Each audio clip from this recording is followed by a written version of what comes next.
হযরত সালমান ফারসি রাদিয়াল্লাহু তাআলা আনহু থেকে বর্ণিত আল্লাহর নবী মুহাম্মদুর রাসূলুল্লাহ সাল্লাল্লাহু আলাইহি ওয়াসাল্লাম শাবান মাসের শেষের দিকে সাহাবায়ে কেরামদের উদ্দেশ্যে একটি ভাষণ দিয়েছিলেন। তিনি সাহাবায়ে কেরামদেরকে বলেছিলেন, ও সাহাবায়ে কেরাম, সামনে রমজান মাস আসতেছে। এই রমজান মাসে তোমরা চারটি আমল বেশি বেশি করবা। এক নম্বরে লা ইলাহা ইল্লাল্লাহ বেশি বেশি পাঠ করবা। দ্বিতীয় নম্বরে ইস্তিগফার বেশি বেশি পাঠ করবা। আস্তাগফিরুল্লাহ রাব্বি মিন কুল্লি যামবি ওয়া আতুবু ইলাইহি লা হাওলা ওয়ালা কুওয়াতা ইল্লা বিল্লাহিল আলিয়্যিল আযীম।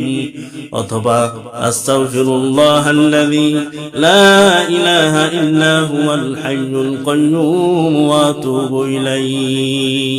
এগুলো পাঠ করতে পারো।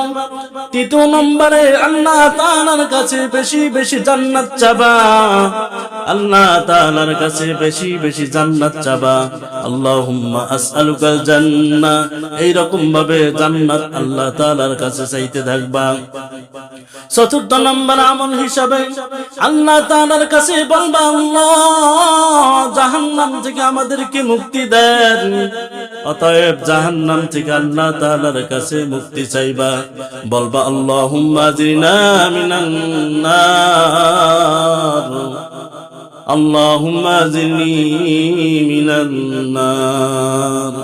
এই আমলগুলো যদি তোমরা বেশি বেশি করতে পারো, আল্লাহ তাআলা হয়তো তোমাদেরকে ক্ষমা করে দিবে।